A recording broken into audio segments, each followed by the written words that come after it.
Hey guys, Levi Gates for the Rag Company. Welcome back to Detox, and with me, Mr. Matt Mormon of Obsessed Garage, hanging out on the couch this time. Yeah, we've been on here for a little while. We've done a couple episodes on here. Thought we'd do something a little bit different. Just because we got Matt here. We've normally been doing it down in the garage, but you messed up our warehouse by ordering a bunch of towels. Buying lots of towels, yep. Yeah, we just got the shipping quote, so yeah, it's on the way. Time. That'll be fun. Yeah. So, big news with OG is you've been working on the new HQ, your headquarters there, since it was November, December. Yeah, when did I get that? The place?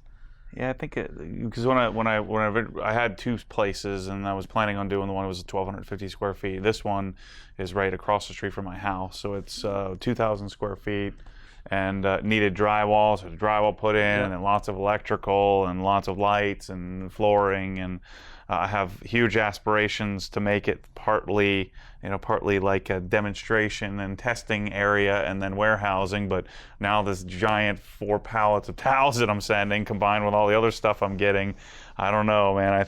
I think by the time I get it done, I'm going to have to move out. Yeah, you never know. I guess that'll be a good problem to have. That is.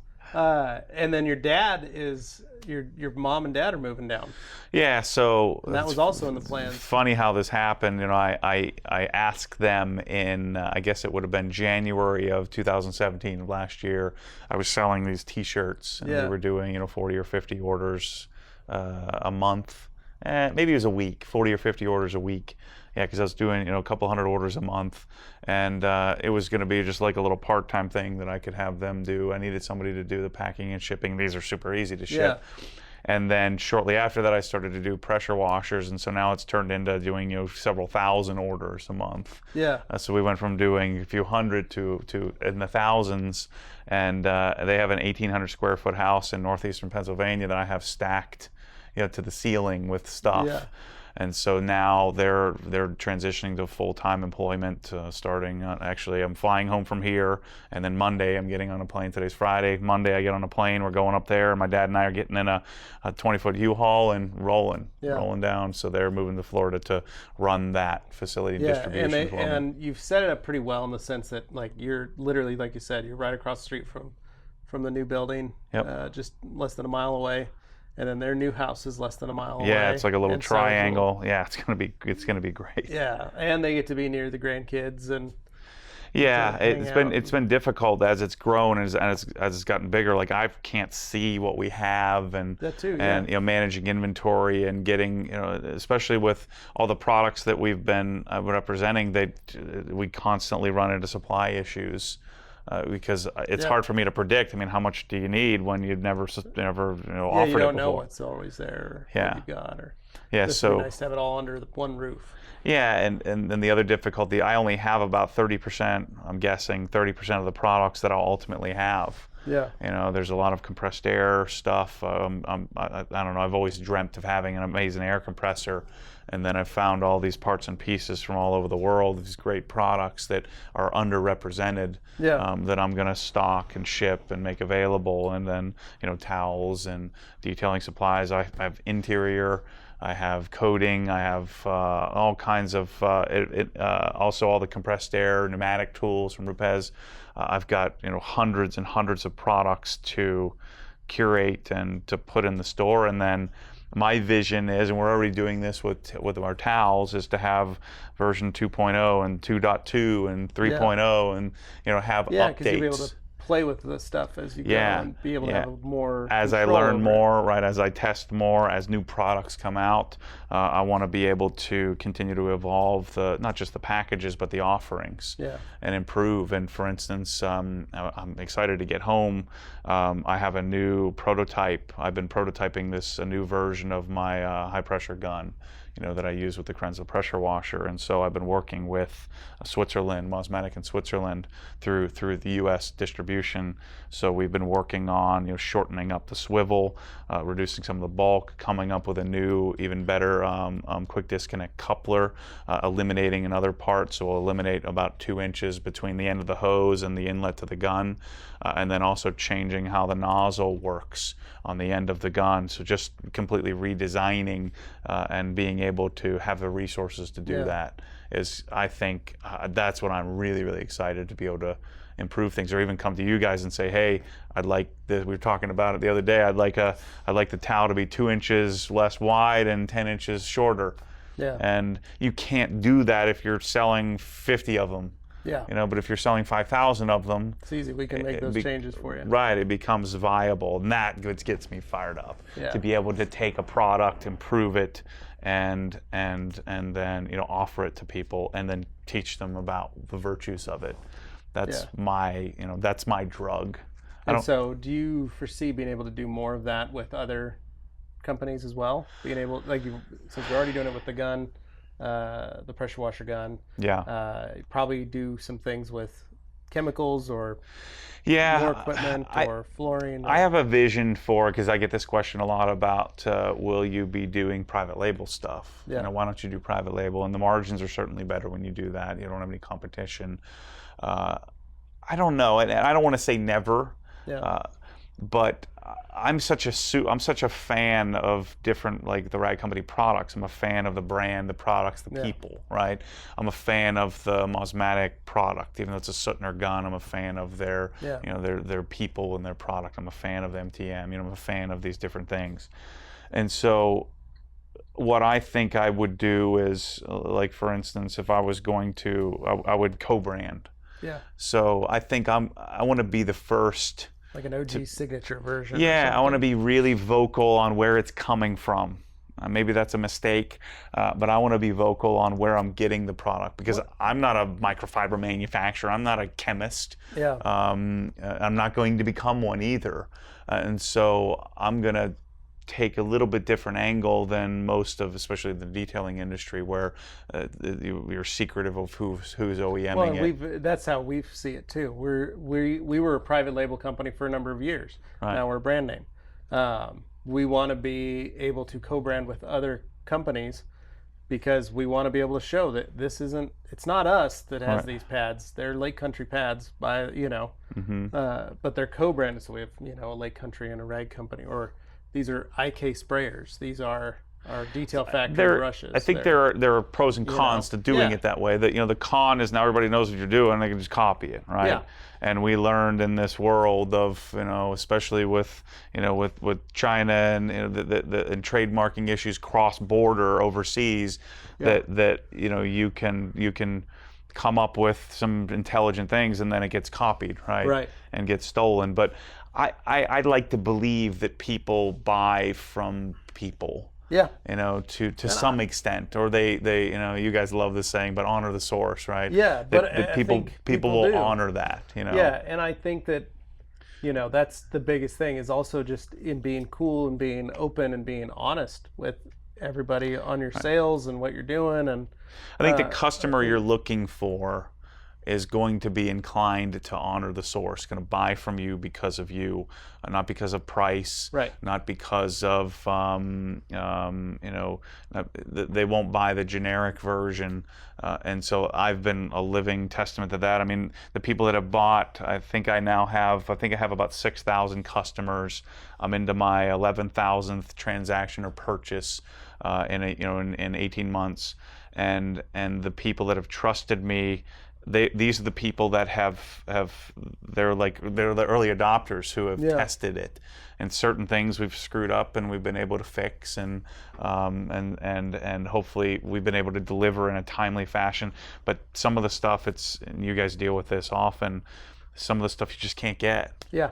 You know, and so there's this balance of, do I take their order and get them in line and then deliver when I can, or do you just mark it out of stock and say you can't buy it until it comes in? And I think it depends on you know, if we are out of stock of something and someone places an order, and let's say just because of technical issues, something's off, we do call that customer and let them know. Yep. And I think it's that personal touch.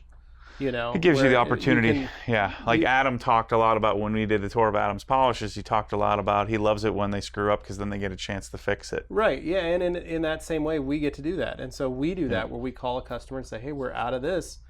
And we either try and offer a replacement of something, or we say, hey, we can, you know, when we don't ever put them in line or hold on to it. But we just let them know this is the deal: is we'll give you your money back, or we'll find something that can fit that can fit in that order for you. And they usually 90% of the time are like, okay, wow, cool. Take my name and number down. Let me know when it's ready to go. And I have sticky notes on my computer that literally say like dates. Right. Call this person, give them a call, and get this to them. So, I think it gives that availability. When you can do that, it opens you up, and you're not. So many times people think we're a big faceless corporation, but we're not. Right. We're still a small business. Bunch of scrambling humans trying to deliver on a promise. Trying to handle this. And it's funny. No matter how big the business is, I think that again we all have a perception of the businesses we buy from, but they're just a bunch of humans. That make up the business that are figuring things out day to day. And I joke that we laugh when we hear things about like someone will say, "Oh, Grit Guard's this world-dominating company," and we go, "The Lambs are the sweetest people in the world." They ask if you want to come sit down when we go visit them in their booth. And it's still them and their kids that run that company, and so that's kind of how we are. It's a family-run business, and we try and still instill that. And I think that we talked about hiring my parents, and I see a lot of similarities in my business and where the rag company was. With Jeff and Carolyn, 6-7 years ago. But I think I'm excited about to give opportunities to relationships I have to come and do something cool. Yeah. And obviously it helps me. There's a selfish aspect to that, but I think that when you build the core of the business, if you build it right, then I think the sky's the limit. Yeah. One of my biggest fears, and this is when I wake up at 3 a.m. I'm sure the Hennons have this fear too. Is like I feel like okay, we had our best month, it's over. Yeah. That's it. Yeah. All right, that was good. Good run, guys. Appreciate it. I did the same thing with my detail shop. It was like, wow, that was a great month. Okay, let's, I hope it matches or beats it this year. Yeah, and so I find it, I'm like, all right, I reached the last person that needs a pressure washer on Earth.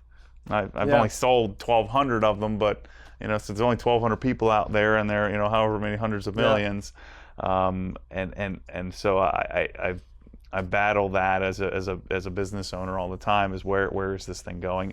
I think Obsessed Garage. I honestly believe it needs to exist. Yeah. Like I said, it doesn't need to, but I think it should exist. And I think that I'm doing some things different. I'm an odd dude.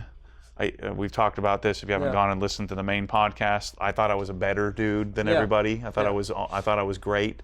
Now I know that I'm just a deeply flawed, odd person, and so I think I can create an odd, disruptive business.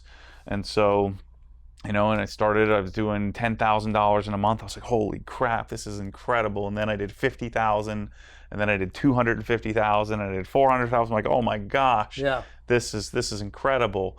But I think I'm doing my best to not preclude myself from the possibility of having a $100 million business or $200 million, $400 million, who knows? Yeah, and this day and age, you can do anything you want. There's no rules in how we you have the ability, We have the ability to reach that niche that you're hoping to get much simpler than you would have trying to run magazine, ads and things like that. Yeah. Yeah. So in fact, you can almost do it for free. Yeah, literally. And with YouTube, you get paid to do it. Yeah.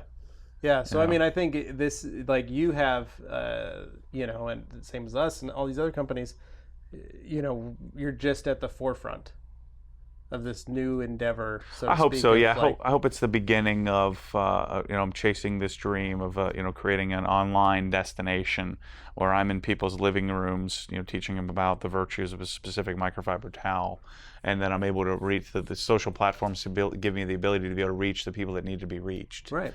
And then the greatest part about it is to be able to go out and gain access to places like this, or go out to Rupes and learn how the machines are built, and then gain an even better understanding of how the product is done.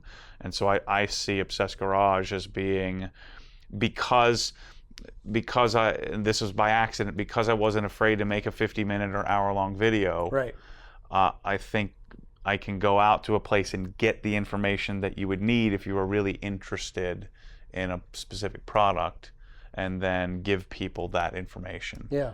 And give them the ability to skip around. And I know people get cranky about, too long and I should edit it down, but what about those that do want it all? Right. I mean, the person that wants less can just skip around, but if I give them less, the person who wants it all can't. If it doesn't exist, then they can't watch it. And so I'm going to focus on that, on creating the content around the product, and then if I'm fortunate enough to earn someone's purchase, the money will come, the sales and the profitability and the whatever, the future car that I get to buy from that money will hopefully connect me to more people, and it turns into living a dream. That's cool. Well, I'm excited to see what you can do, and it's going to be neat to see where this company grows over the next few years, and just see how big and because it's already grown. You know what I'm most excited about? When I came here and I'm looking at like the U-line tables that you're using for packing, and I'm like, well, but how do you tape the box? And I'm gonna have a hard time not getting hung up on the weeds. You're gonna be emailing John every day, like, John, I need the SKU for that. No, I'm gonna be in there pushing my people out of the way. I want to put the peanuts in the box. That's gonna be a difficult thing for me to do, because the weirdest part of being the face of this thing, I just never. This was never it's never part of the plan. It's just happened. Yeah. Yeah, it's crazy. Stocking your shelves and shipping the products. Yeah. I'm much better suited to be a manufacturer's rep or something. But now here I am building a business, being an entrepreneur. It's just it's so foreign to me, but so exciting. Well, excited to see where it goes. I'm excited for you, brother. Thanks for coming. Appreciate it. You can check out obsessedgarage.com. Check out Matt on Obsessed Garage on YouTube, Facebook, Instagram, all that good stuff.